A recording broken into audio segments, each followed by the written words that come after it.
Hello नमस्कार दोस्तों आज हम प्रीवियस पेपर एचपीएसएससी का सॉल्व करेंगे। जो आपको आने वाले एग्ज़ाम में जो भी इलेक्ट्रिकल से रिलेटेड होगा, जैसे लाइनमैन, सबस्टेशन या इससे रिलेटेड कोई एग्ज़ाम होगा टेक्निकली, तो ये पेपर आपके लिए बहुत हेल्पफुल होगा। इससे रिलेटेड ही आगे क्वेश्चन पूछे जाते हैं। तो स्टार्ट करते हैं। पहला क्वेश्चन है, जैसे hopping test on DC machine is conducted. तो हॉपिंग टेस्ट होता क्या है, ये किस लोड पे कंडक्ट होता है, जैसे नो लोड पे होता है या पार्ट लोड पे या सी ऑप्शन फुल लोड पे होता है या ओवर लोड पे। इसका राइट आंसर होगा फुल लोड। इसमें दो मशीन यूज की जाती है, एक इनपुट का काम करती है, एक आउटपुट का काम करती है, और दोनों को मैकेनिकली कपली जोड़ा जाता है। जो इनपुट का काम करती है मोटर, उसे मतलब मशीन वो मोटर का काम करती है, और जो आउटपुट का काम करती है मोटर, उसे वो जनरेटर का काम करती है। दोनों को इलेक्ट्रिकली कपल जोड़ा जाता है और इसे फुल लोड पर किया जाता है। तो इसका राइट आंसर होगा सी ऑप्शन। नेक्स्ट क्वेश्चन है आपके पास, जैसे total loss in well design DC generator of 10 kilowatt will be near y. तो 10 किलोवाट के एक अच्छी तरह से डिज़ाइन डीसी जनरेटर में कुल हानि लगभग होगी। तो एक्सपेरिमेंटल तरीके से माना जाए तो ये 4% से 5% मानी जाती है। अगर हम 4% से देखें तो 4% इंटू 10 किलोवाट, तो आपका आंसर होना चाहिए 400 वाट। तो 400 वाट ऑप्शन में है नहीं, तो हमें 5% मानना पड़ेगी। तो इसका राइट आंसर बी होगा, 500 वाट। नेक्स्ट क्वेश्चन है, जैसे DC shunt motor are used for driving. DC shunt motor का उपयोग चलाने के लिए किया जाता है, ट्रेन्स के लिए नहीं, क्रेन्स के लिए, हॉस्ट।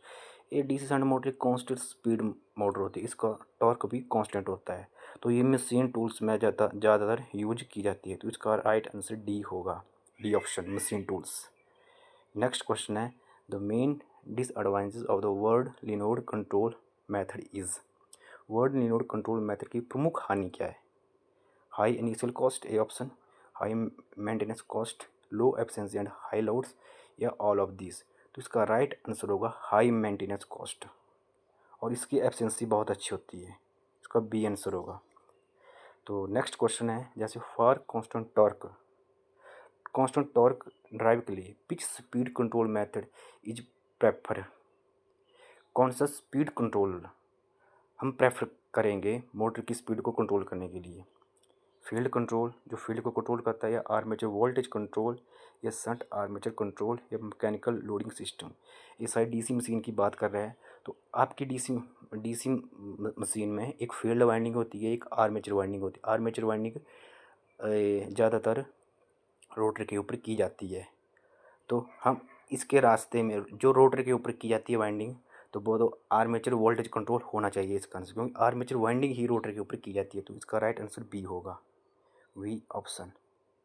नेक्स्ट क्वेश्चन है, which of the following motor most suitable for signalling and many kind of timer. जैसे A option, DC shunt motor, DC series motor, induction motor, reluctance motor. तो DC shunt motor तो हो नहीं सकती है, DC series motor नहीं हो सकती, इसका स्टार्टिंग टॉर्क बहुत ज़्यादा होता है, स्पीड भी अच्छी होती है। इंडक्शन मोटर ये भी नहीं होगी। तो इसका राइट आंसर होगा reluctance motor, D option.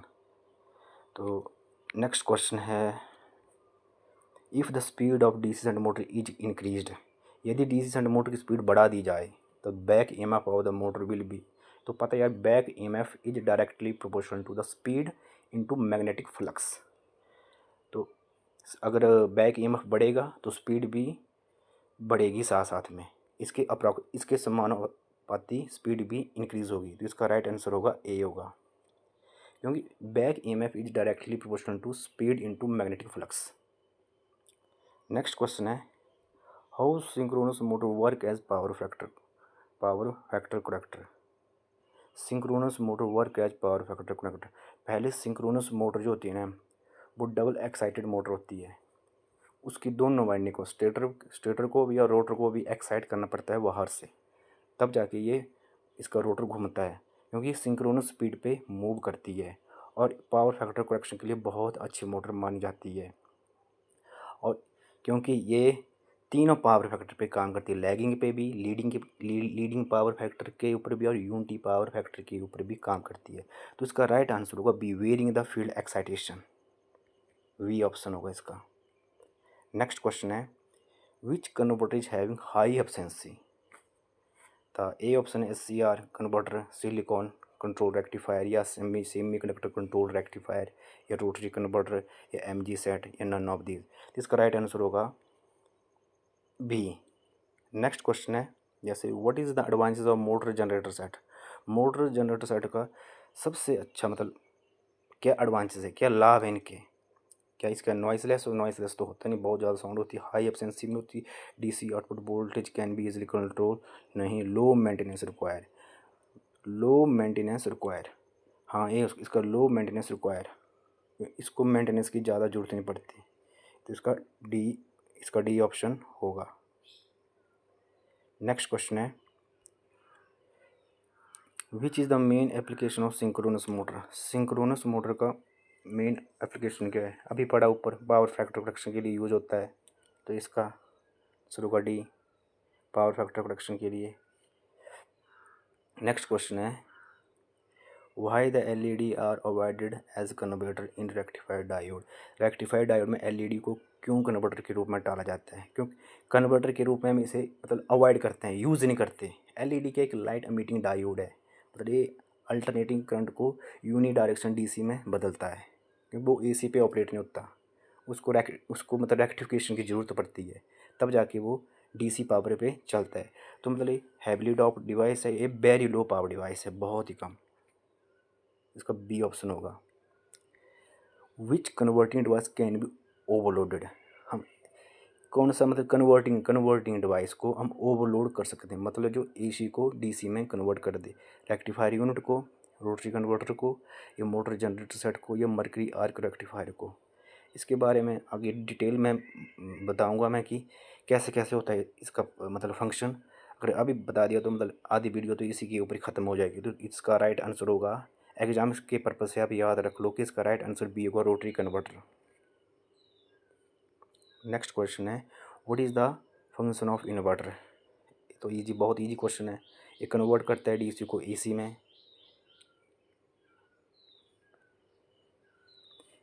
Next question है why DC supply is necessary for synchronous motor operation. Synchronous motor operation के लिए क्यों जरूरी, अभी बताया डबल एक्साइटेड मोटर है, उसके रोटर को बाहर से एक्साइटेशन देना पड़ता है, कि पोनी मोटर से दे दो, या DC कंपाउंड DC सप्लाई देना पड़ता है, कोई DC सोर्स लगाना पड़ता है, और स्टेटर के ऊपर से अलग सप्लाई आती है 3 फेस की, तब जाके वो एक्साइट होती है, क्योंकि उसको सिंक्रोनस स्पीड पे चलाना पड़ता है। क्योंकि अगर क्योंकि तभी हमारी इंडक्शन मोटर जो होती है वो सेल्फ स्टार्ट होती है, क्योंकि वो इंडक्शन स्पीड पे सिंक्रोनस स्पीड पे ऑपरेट नहीं होती। अगर वो सिंक्रोनस स्पीड तक पहुंच जाए तो उसका रोटर रुक जाएगा, EMF जीरो होगा, वो आपको कोई मतलब वो घूमेगा नहीं, कोई मैकेनिकल एनर्जी आगे मिलेगी नहीं आपको। तो इसलिए इसको एक ऐसी मोटर है, सिंक्रोनस मोटर या जनरेटर है, उसको वो डबल एक्साइटेड मोटर है। इसका run the motor at synchronous speed, D, इसका डी ऑप्शन होगा। 16 what is the effect in increasing the field excitation current in alternator. Alternator में क्षेत्र उत्तेजन धारा बढ़ाने का क्या प्रभाव है, prevent demagnetisation, over voltage protection, या डेड शॉर्ट सर्किट प्रोटेक्शन, या अल्टरनेटर विल बी ओवरलोडेड। इसका राइट आंसर होगा प्रिवेंट द डीमैग्नेटाइजिंग। क्योंकि डीमैग्नेटाइजिंग होता है, एक डीमैग्नेटाइजिंग इफेक्ट होता है, एक क्रॉस मैग्नेटाइजिंग इफेक्ट होता है। वो मैक्सिमम आपको DC जनरेटर या DC मोटर या DC मशीन में देखने को बहुत ज़्यादा मिलेगा, क्योंकि एक दो पोल होते हैं, नॉर्थ पोल और साउथ पोल। एक साइड ज़्यादा मैग्नेटिक फ्लक्स डेंसिटी होगा, एक साइड कम होगी, उसी दौरान लॉसेस का खतरा ज़्यादा रहता है। वो बहुत बड़ा मतलब इसके ऊपर मतलब वीडियो है या लेक्चर है, तो बहुत टाइम लग जाएगा समझाने के लिए। तो इसका राइट आंसर आप एग्ज़ाम के पर्पज़ से ए ऑप्शन होगा इसका। तो नेक्स्ट क्वेश्चन है दोस्तों, what cause the terminal voltage of alternator reduce if the load increase. यदि लोड बढ़ता है, अगर लोड बढ़ दिया तो अल्टरनेटर के टर्मिनल वोल्टेज पर घटने पर क्या प्रभाव, क्या कारण होगा। यदि अल्टरनेटर से आप आउटपुट ले रहे हो, बिजली ले रहे हो जो भी, और आगे लोड मतलब बढ़ गया, एक कांस्टेंट लोड लगाया, एक पार्टिकुलर लोड लगाया, और आपने उसमें कुछ मतलब फ्लक्चुएट कर दिया, ऊपर नीचे कर दिया, या कोई लोड बढ़ा दिया, तो किस चीज़ के ऊपर ज़्यादा इफेक्ट पड़ेगा, तो आर्मेचर रेजिस्टेंस के ऊपर ज़्यादा इफेक्ट पड़ेगा। तो इसका राइट आंसर होगा option D. Next question, what is the purpose of damper winding in alternator. Damper winding alternator में डैम्पर वाइंडिंग का क्या उद्देश्य है। ये रिड्यूस करता है hunting effect, reducing the hunting effect, और ये रोटर के पोल पर सेट की जाती है और ये एक सेल्फ स्टार्टिंग की तरह भी यूज की जाती है डैम्पर वाइंडिंग। तो इसका राइट आंसर होगा option C. What is the formula to calculate EMF equation of alternator. इसका राइट आंसर होगा C. E 4.44 KD KC frequency, thickness, magnetic flux density और एम। नेक्स्ट तो इसका राइट आंसर होगा C 20। How the direction of rotation of repulsion motor is to reversed. पर कैसे प्रतिकर्ष motor की rotation दिशा को प्रतिवर्ती किया जा सकता है। By interchanging the brush axis है, क्योंकि एक ऐसी इंडक्शन मोटर है वहाँ पर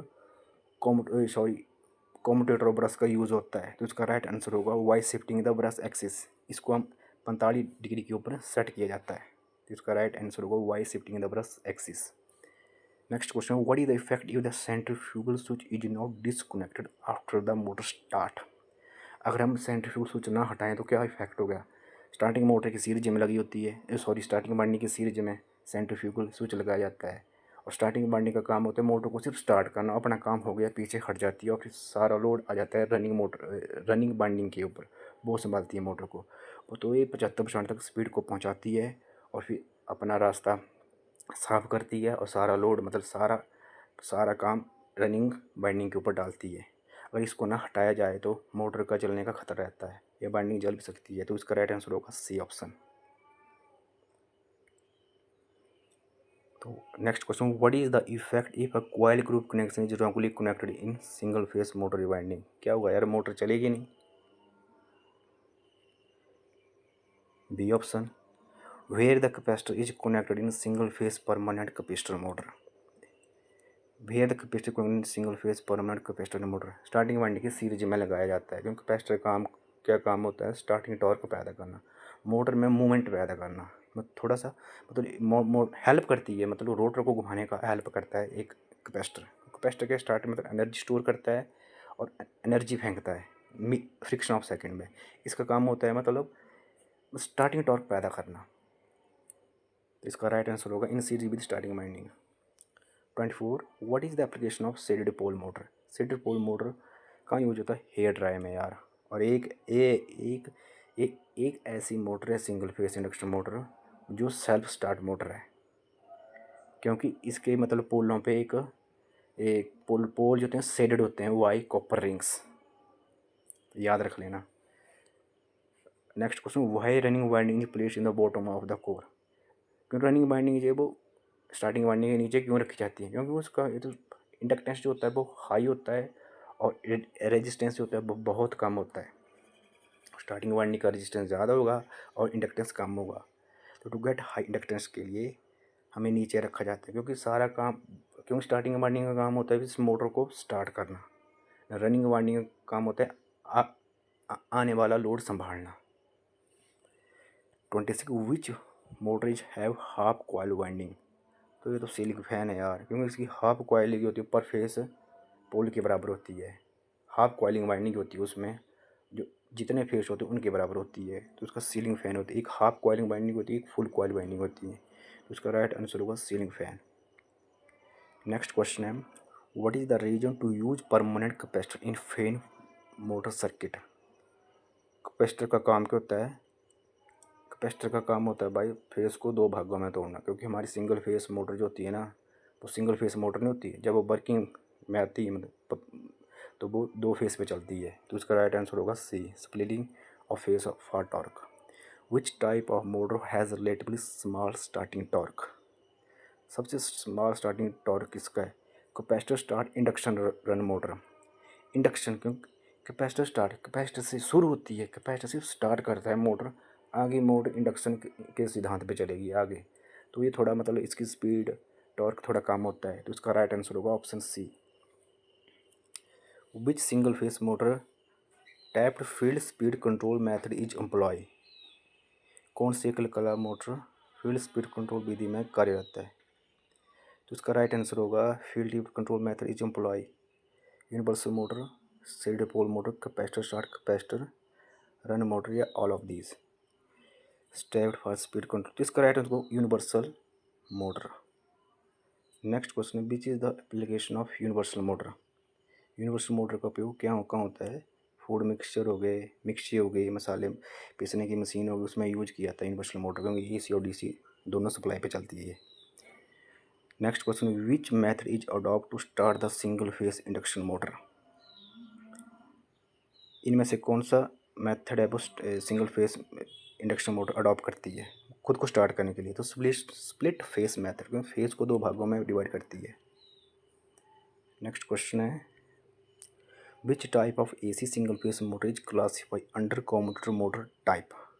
तो रिपल्सन मोटर है, एक ऐसी मोटर है जिसपे commutator, single phase induction motor जिसपे कम्यूटेटर और ब्रशेस का यूज होता है। तो इसका राइट आंसर होगा ऑप्शन बी।